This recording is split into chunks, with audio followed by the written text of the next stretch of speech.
I'm Teresa Carraggio, and this is Third Paradigm. Today, I'm reading Chapter 10 of my book, How to Dismantle an Empire. This is called the Petropocalypse, and it concludes Section 3 called World on Fire. FIRE is the acronym that Michael Hudson uses for the finance, insurance, and real estate sector that has replaced all the actual manufacture of goods and services and is the leading sector in the U.S. I previously recorded the other two chapters in this section. That is Chapter 8, Grease Lightning, and Chapter 9, Libya, Swept Away by the Currency. So if you go to thirdparadigm.substack.com, I'll be linking different episodes that update this concept of the Petropocalypse. There are some things that I don't know whether I feel the same way as when I did the research for this, which would have been 2012 to 2019. Mainly fossil fuels, their impact on the planet, oil reserves. But there are other things that have come true. Things like the BRICS and financialization and the way that petrodactyls are swooping down on anything that has a drop of blood in them, like housing in particular, and taking them away. So if I were to change the things I'm not so sure about now, I would also lessen the impact of those things about which I was prescient. So I am leaving everything just as it is. Chapter 10, The Petropocalypse, and I start with quotes. This is from Ontario Premier Dalton McGuinty, 2012. The only reason the dollar is high, it's a petrodollar, right? It's been driven by the global demand for oil and gas to be sourced in Western Canada. So if I had my preferences as to whether we have a rapidly growing oil and gas sector in the West or a lower dollar benefiting Ontario, I'll tell you where I'd stand, with the lower dollar. And this is from Brooks Atkinson. Poverty is not wholly a personal failure. It also represents the failure of an economic system. And the remedy is not wholly one of charity, but of political and economic action. Poverty is a reflection also on those who are not poor. And then Chalmers Johnson. We are on the brink of losing our democracy for the sake of keeping our empire.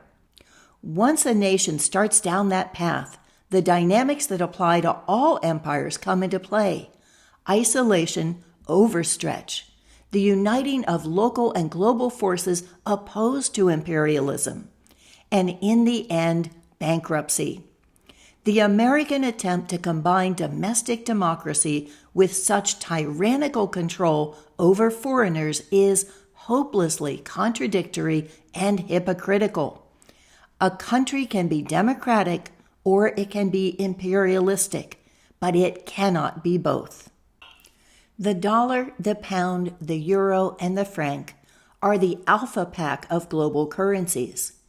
Of their home countries, the U.S., England, Germany, and France, all but Germany are permanent members, the P5, of the United Nations Security Council, formed from the victors of World War II. Any one of the three can veto a UN resolution, no matter how much support it has, from the assembly of nearly 200 countries. The P5 top the list in global military spending, and with Germany, are the sixth leading arms exporters. The World Bank and International Monetary Fund, IMF, were established at the same time as the UN, with NATO, the North Atlantic Treaty Organization, following soon after. Together, the US, the UK, France, and Germany are only 7.5% of the world's population. Yet through these financial and military institutions, they write the rules for the entire world's economy. Meanwhile, UN peacekeepers and NATO muscle back their monetary policies and trade sanctions. The first two world wars can be seen as struggles for dominance within the Alpha Pack, where the US dollar emerged to become the top dog. But in the last decade, underdogs like Libya and Iran, and now the BRICS countries, Brazil, Russia, India, China, and South Africa, have tried to break away and start their own packs. Even the IMF itself attempted to go rogue. Let's look at these, starting with the last. The SDR New Deal. In early 2011, the president of the International Monetary Fund, Dominique Strauss-Kahn, gave a startling announcement. He introduced a plan to move away from the dollar as the world's reserve currency and towards IMF special drawing rights, or SDRs. The SDR bonds would be backed by a basket of currencies, adding those of emerging markets and the BRIC nations to its current mix of the dollar, sterling, euro, and yen. This would have reassured China, which now holds much of its $2.85 trillion reserves in U.S. treasuries and has been particularly nervous about the dollar's volatility. The SDR-denominated bonds would contribute to a more stable international monetary system and reduce central banks' dependence on U.S. treasuries, and assets such as gold and oil could be priced in SDRs. His action therefore threatened the dollar, the U.S. Treasury, and the petrodollar in a triple sweep. He was also about to save Ireland by cutting 30 billion euros of its unsecured debt by a third, until Timothy Geithner, U.S. Secretary of the Treasury and former president of the New York Federal Reserve, forcibly intervened. In addition, the IMF chief was showing his soft underbelly in a 2010 speech entitled Human Development and Wealth Distribution. He said, Adam Smith, one of the founders of modern economics, recognized clearly that a poor distribution of wealth could undermine the free market system, noting that the disposition to admire and almost to worship the rich and powerful and neglect persons of poor and mean condition is the great and most universal cause of the corruption of our moral sentiments. Inequality is corrosive. It rots societies from within. It illustrates and exacerbates the loss of social cohesion, the pathology of the age and the greatest threat to the health of any democracy. Petro-sex scandal. Sentiments like these made Strauss-Kahn the popular favorite to win against Sarkozy in the French elections. But in May of 2011, Strauss-Kahn had just boarded a plane from the U.S. to France when officers clamored onto the flight to handcuff and arrest him. They hauled him in front of a judge who denied him bail and sent him to Rikers Island. There, the head of the world's money system mingled with hardcore criminals while awaiting trial. On international media networks, chambermaid Nafissatou Diallo, flanked by prestigious lawyers, announced the charges for rape. She had gone in to clean the $3,000 a night suite, she stated, when a towel-clad Strauss-Kahn burst out of the bathroom, chased her down the hallway, maneuvered her back into the bathroom, and forced her to perform fellatio, with which she complied because she was afraid of being fired. Liberal media outlets celebrated this triumph of justice. Finally, sexual assault was getting the gravity it deserved, and a poor immigrant woman from Ghana could take down one of the most powerful men in the world. It sounded almost too good to be true, which it was. Although charges were later dropped due to Diallo's lack of credibility, Strauss-Kahn lost the presidential nomination to Francois Hollande and was forced to resign his job at the IMF. But perhaps Strauss-Kahn should be glad he ended up at Rikers and not at The Hague or in the walk-in freezer like the African leaders who took on dollar hegemony. White privilege still counts for something. Kish of death for the dollar. Iran, too, is making its own end run on the dollar. In 2003, Iran started accepting euros from its EU and Asian customers and talking about a petro-euro. By 2004, China had signed a U.S. $70 to $100 billion oil and gas deal with Iran, possibly as a way of dumping dollars and supporting its million-barrel-a-day habit. This protected Iran because if the U.S. used military force against them, it would threaten U.S. trade and debt with China. Checkmate. In 2006, a U.S.-led UN resolution passed sanctions against investments in Iranian oil, gas, or petroleum products like gasoline. In response, through 2007, Iran asked all of their petroleum customers to pay in non-dollar denominations, with which their buyers had complied by the end of the year. The U.S. then expanded the sanctions to include a freeze on the assets of several Iranian banks. In 2008, Iran announced that it would launch their Kish Oil Bourse, or Oil Exchange Board, between February 1st and 11th, which would accept a basket of currencies for petrochemical products. Unlike its dollar-denominated predecessors, where everything went through a central clearinghouse, it would operate on a peer-to-peer trading model, using the internet. But just prior to the launch, between December 23rd and February 4th, 5 underwater internet cables were mysteriously cut, disrupting 75% of communications between the Middle East, Asia, and the rest of the world. Conspiracy theories were ridiculed by Wired magazine, who couldn't imagine what possible motive anyone could have. A yen for renminbi. Since then, U.S.-led sanctions have added penalties to other countries for supplying Iran with refined petroleum products like gasoline, in addition to the ban on investment. The lack of refining capabilities was seen as the most effective tourniquet for economic strangulation. Foreign banks, shipping firms, and corporations that did business with Iran were also blacklisted and barred from access to U.S. financial firms. Yet these sanctions have had mixed results, if not completely backfired. Undeterred, China has made major investments in new Iranian oil fields. Iran's domestic manufacturers have now developed most of the needed equipment for oil extraction, including the technology for deep water drilling. Gasoline and jet fuel have also made major strides. Formerly, Iran had imported 41% of its gasoline due to the lack of refining capability. But by 2010, it was producing over 80% of its own needs, while consumer demand was burgeoning.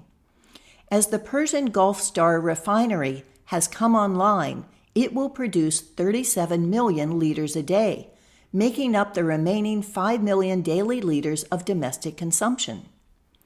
In a 2017 article entitled Persia at the Pump, the lifting of sanctions was credited with enabling the import of materials to build the gas condensate refinery. By July of 2018, the director of Petro Gohar Farasaha Kish announced that the country was now self-sufficient in gasoline and would be able to export 20 million liters a day in 2019, when the refinery is expected to be complete. Iran's oil has had no shortage of international buyers, even with the U.S. sanctions. These include heavy hitters like China, Russia, India, Greece, South Korea, and Japan. Despite the ban, Venezuela advanced $4 billion in joint projects with Iran, including a common bank. Currently, none of Iran's 2.4 million barrels of oil per day is traded in petrodollars. Instead, they receive a combination of yen, won, renminbi, rupees, rubles, euros, and gold. They've even initiated barter with China, so that Iranian oil is exchanged directly for Chinese exports, getting around all intermediary fiat currencies. Free trade. Now there's a subversive concept. Petrodollar tsunami. With challenges to dollar hegemony coming from the Middle East, Africa, and even leaders of the IMF itself, and with Latin America and Asia undaunted by threats from the United States, what are the stakes? What would happen if the world's reserve currency switched away from dollars? In a 2008 Financial Times article, Stephen Jen, Morgan Stanley's chief currency economist, described the effect of a petrodollar tsunami. At $100 per barrel, he explains there are $104 trillion of proven oil reserves in the world, which is roughly equal to the value of all publicly traded equities and bonds. This amount is transferred from oil consumers to producers at the rate of $2.1 trillion per year. Jen states that oil producers could invest their profits in domestic infrastructure, but it would overwhelm their economies since oil profits are equal to their country's entire gross domestic product. It would also make them more dependent on foreign products and increase their cost of living, harking back to the Dutch disease. However, as Stephen Jen points out, petrodollar windfalls will generally not be spent domestically, but will be deployed in the global financial market. The vehicles in which they're deployed are called sovereign wealth funds, or SWIFTs, which are mostly made up of petrodollars located in tax havens around the world. Instead of investing in government bonds, he predicts that the SWIFTs will increasingly favor global equities, which are shares in U.S. or international corporations, because their profits can be triple those of crude oil, converting underground wealth in oil to overground wealth in financial assets. He also predicts that these funds will hold 25% in emerging market currencies, instead of either dollars or euros. Translated, this means that oil-rich caliphates will own pieces of other countries' economies that are exporting more than they're importing, and will make sure they stay that way. Weapons of trade terrorism. Venezuela is a case in point. During Hugo Chávez's life, he reminded his cabinet that their most important job was fostering local cooperatives so they could be self-sufficient and leave the oil in the ground. Soon after Chávez's death, Vice President Nicolas Maduro was forced to again devalue Venezuela's currency because the influx of oil revenues had diluted its value for internal trade. This has left him vulnerable to coup attempts and a disgruntled consumer class. Under President Trump and Vice President Pence during the first term, the vulnerability was slashed open with so-called economic sanctions, a full frontal media attack, and a military invasion justified by Maduro's rejection of humanitarian aid, a ruse that didn't fool some international aid organizations who refused to be complicit. The revenue of Venezuela's national oil company, Citgo, was frozen in U.S. banks. When Maduro tried to withdraw some of Venezuela's gold from the Bank of England to trade for food imports, the U.S. convinced them to hold it for their chosen coup leader, Guaido. The term economic sanctions implies that an authority is correcting a violation through financial means, like cutting up the credit card of your teenager. In reality, however, it's an act of trade terrorism, inflicting the violence of starvation, deprivation, and lack of essential medicines on an entire population to incite them to overthrow their own elected government. What could Maduro have done differently? A blog called The Sacker asked economist Michael Hudson this question. Hudson replied, "I cannot think of anything that President Maduro can do that he is not doing. At best, he can seek foreign support, and demonstrate to the world the need for an alternative international financial and economic system. He already has begun to do this by trying to withdraw Venezuela's gold from the Bank of England and Federal Reserve. This is turning into asymmetrical warfare, threatening to desanctify the dollar standard in international finance. The refusal of England and the United States to grant an elected government control of its foreign assets demonstrates to the entire world that U.S. diplomats and courts alone can and will control foreign countries as an extension of U.S. nationalism. The price of the U.S. economic attack on Venezuela is thus to fracture the global monetary system. Maduro's defensive move is showing other countries the need to protect themselves from becoming another Venezuela by finding a new safe haven and paying agent for their gold, foreign exchange reserves, and foreign debt financing, away from the dollar, sterling, and euro areas. Hudson also stresses the need for Maduro to develop Venezuelan agriculture with rural credit, seed advice, state marketing, and price support, much like the New Deal of the 1930s. And he describes the international finance model that would support this.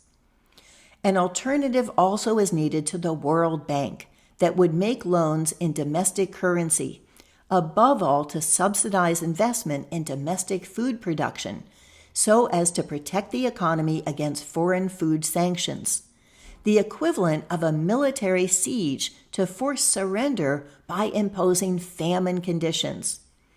This World Bank for Economic Acceleration would put the development of self-reliance for its members first, instead of promoting export competition while loading borrowers down with foreign debt that would make them prone to the kind of financial blackmail that Venezuela is experiencing.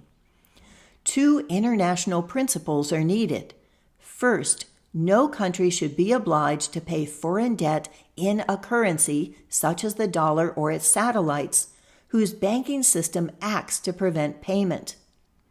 Second, no country should be obliged to pay foreign debt at the price of losing its domestic autonomy as a state, the right to determine its own foreign policy, to tax and to create its own money, and to be free of having to privatize its public assets to pay foreign creditors. Any such debt is a bad loan, reflecting the creditor's own irresponsibility, or even worse, pernicious asset grab in a foreclosure that was the whole point of the loan. A Brave New World ordered. Another Michael Hudson article entitled Trump's Brilliant Strategy to Dismember U.S. Dollar Hegemony elaborated on all the ways that this real estate grifter, as he called Trump, was unwittingly hastening the end of a U.S.-centric world order. Nervous European countries had joined China and Russia in a shadow bank transfer system that wouldn't leave them vulnerable to U.S. sanctions. The next step may be a new international bank with its own court to enforce the rights of nations to their own reserves. Trump seemed unaware that the international organizations were a cover for U.S. dominance. Through the veto power of the Security Council over the UN, the stonewalling of the COP climate summits, the primary funding of NATO intervention, and controlling shares of the IMF and World Bank that allow the U.S. to withhold credit if nations go native and prioritize their own interest. Instead, he pulled out like these were corporate deals with a stinky bottom line, and he's the first president with a nose for business. His national security advisor, John Bolton, in an adolescent fit of pique, had declared the International Criminal Court dead to us for daring to investigate U.S. torture and war crimes in Afghanistan. By declaring treaties null and slapping sanctions back on Iran and Cuba, Trump had made clear to countries like North Korea that the word of the U.S. is as good as gold that was held hostage in a London or U.S. Treasury basement. Nations in glass houses shouldn't throw bricks. Brazil, Russia, India, China, and South Africa, known as the BRICS countries, are particularly keen to disengage from the dollar. In February of 2015, the Indian cabinet announced that they would approve the new development bank and the BRICS contingent reserve arrangement to help fund infrastructure and sustainable development projects in member countries and other developing nations, providing a powerful instrument for increasing economic cooperation. The bank is headquartered in Shanghai, with its president rotating between the founding nations and vice presidents from each of the other four. In 2016, they issued their first green financial bond to fund climate change solutions or adaptations. It should be noted that unless each country creates its own sovereign credit to put in the bank, these are still repaid with interest, extracting more than they put in. China's domestic credit creation has allowed it to fund 10-year ecosystem regeneration projects, but also to be the export dragon guarding a mountain of dollars at the expense of rural populations forced into factories.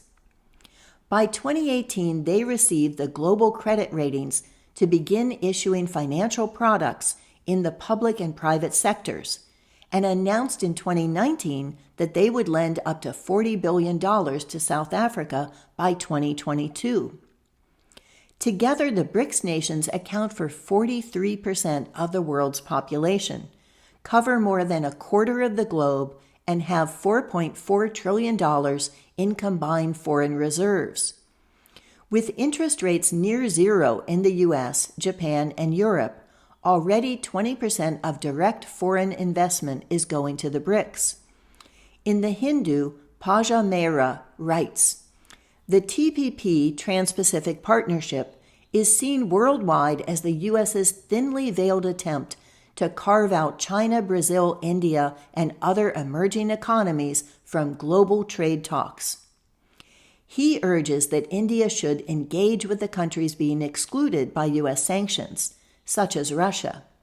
Before the U.S. plays hardball with Russia over Ukraine, reneges on deals with Iran, calls Venezuela a terrorist state, or throws the BRICS out of the TPP window, it should examine the fragility of its own glass house. Worldwide asset grab. Decades of petrodollar hegemony have resulted in a surfeit of dollars floating around the world. More accurately, these dollars aren't floating, but have been taken out of circulation and concentrated in the hands of a very few people. These 7,000 individuals worldwide, a generous estimate of those who write the rules by which the economy plays, are the global 0.0001%, or 1 in a million. The U.S. has the fortune and misfortune of the domestic dollar being indistinguishable from the petrodollar. On the upside, petrodollar politics have enabled the international trade value of the dollar to be kept high, even while the U.S. runs a deficit. The U.S. consumer therefore gets the benefit of cheaper foreign oil and mass-produced goods. On the downside, petrodollars can readily buy up land and real estate in the U.S. Ownership of publicly traded corporations can be transferred to a small cartel of bankers and oil executives, assuming there are assets they don't already own. Community water rights, public utilities, and services can be privatized. Even the rare U.S.-made product could go elsewhere in search of a more robust market. If there are too many dollars in existence and no need for other countries to hold them, the value of the dollar could plummet suddenly, revealing the U.S.'s dependence on imports. But the vast size of petrodollar holdings makes only the biggest targets worth the trouble, and unfortunately, nature is the biggest target of all. Milking Mother Nature. Antonio Tricarico is part of Recommon, an Italian-based organization that challenges the financialization of nature. He explains why the scramble is on to monetize anything that can be pinned down. He writes, "The EU is badly affected by a crisis of capital accumulation.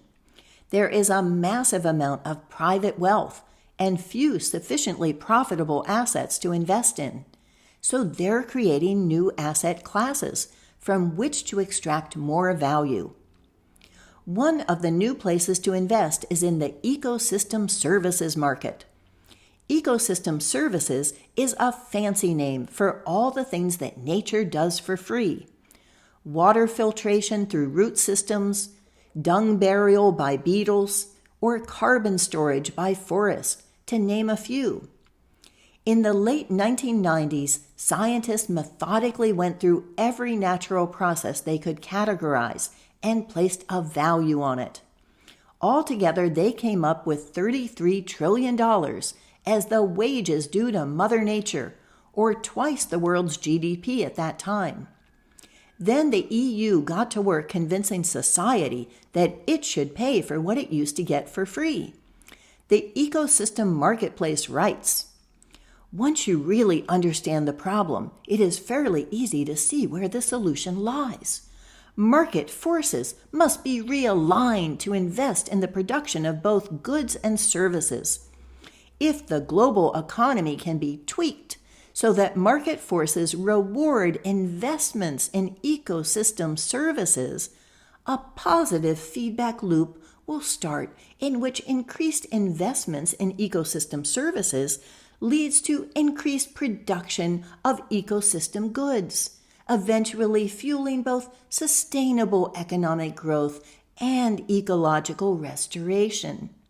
This is closely aligned with the UN program REDD, Reduced Emissions from Deforestation and Degradation, a clever logo of an organization critical of REDD merges a forest with a barcode, symbolizing the commodification of nature. Guiding the Invisible Hand. Tricarico's brief, The Financial Enclosure of the Commons, elaborates on the problem for capitalists. Since the beginning of the past decade after the dot-com bubble, financial capital has been seeking new asset classes in which to invest huge and growing private wealth. New key areas have thus emerged in which financialization has started unfolding. These include natural resources, soft commodities such as coffee, corn, soya, and fruit, and new commodities such as carbon, and public finance. Concerning the latter, the financialization approach is leading to a third wave of privatization, with the first being the privatization of public assets at a discounted value, and the second the creation of public-private partnerships, PPP, vehicles to help privatized companies finance new investments in infrastructure development. After the blatant failure of the PPP approach in many sectors, the third wave of privatization is being conceived as the creation of a new financial system suited to capital markets. Cliff Durand puts this in global perspective in NAFTA on Steroids, the Trans-Pacific Partnership and Global Neoliberalism. He writes, "As I said at the beginning, capitalism has needed a guiding hand from the state to protect it from its own self-destructive tendencies. And it has been popular struggles that have often compelled the state in that direction. But now that capitalism has become a global system, there is no state able to do that. In fact, the global governance structure being constructed by transnational capital is dedicated to the very neoliberal ideology that now threatens to be its nemesis. If we can stop that, not only can we save ourselves and the possibility for democratic politics, as ironic as it may be, we might even save capitalism from itself." If Durand is correct, the question for strategists is, do we want to? Attack of the petrodactyls. Let's look at how much money is at stake in controlling the future oil currency. At $100 a barrel for roughly $2 trillion per year, there are roughly 50 years of oil in the ground before they reach the 100 trillion of known reserves. Assuming, of course, that the planet lasts that long. How much is $100 trillion? Imagine $1 billion as a prehistoric flying reptile. Its 20-foot wingspan is covered with 1 million feathers of $100 bills. That's just $1 billion. $1 trillion is a flock of 1,000 of these billion-dollar petrodactyls. And $100 trillion is 100 flocks, each with 1,000 billion-dollar petrodactyls flying above the earth looking to swoop down on anything that moves, from which a few drops of blood can be extracted. Each of the central banks of oil-buying countries now holds these petrodactyls in suspended animation, ready to send them across the sea in exchange for oil. Petrodactyls are the most valuable trade item on the planet. The oil-consuming nations all need them because the oil-producing nations all accept them and only them. When the oil producers get the petrodactyls, they send them back out to patrol for things of value. They snap up agricultural land in third world countries. They can herd off a fledgling currency that's trying to get started, propelling it higher and higher until, exhausted, it drops to smash on the rocks below. The keen-eyed financial observer might see flocks of petrodactyls along their migratory route, back to their U.S. breeding ground to pick up weapons, then flying south to release them to predatory regimes. Petrodactyls are the shock behind the awe, the bullying power of the world.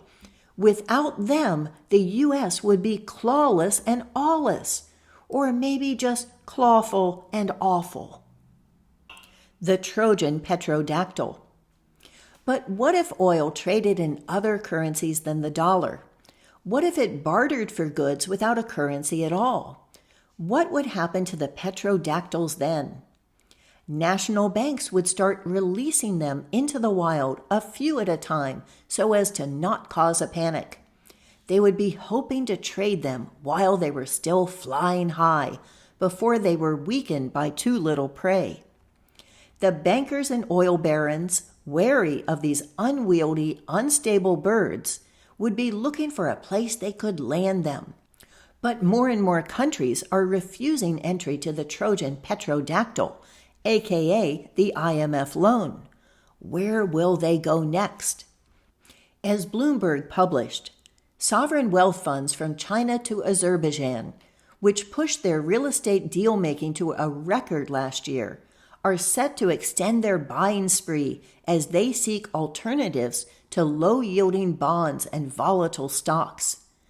The funds made 38 property investments valued at almost $10 billion in 2012. Sovereign wealth funds, state-owned investment vehicles that manage their country's surpluses from exports such as commodities, have said they plan more purchases this year, 2013, with the U.S. and Paris real estate markets among their favorites. Swift boating the globe. Our resources, our real estate, and our infrastructure are all fair game for excess petrodollars looking for a lucrative place to land. The world's biggest swift in Norway spent over 1 petrodactyl on a Zurich office complex and now plans to seek office complexes and malls in U.S. cities. This means that U.S. businesses will first need to pay rent to the richest people in the world before they can turn a profit. Another $703 billion has fled the bond market and nabbed commercial real estate in London, Frankfurt, Paris, and Berlin. The bonds they were invested in were loans, mostly to governments and municipalities.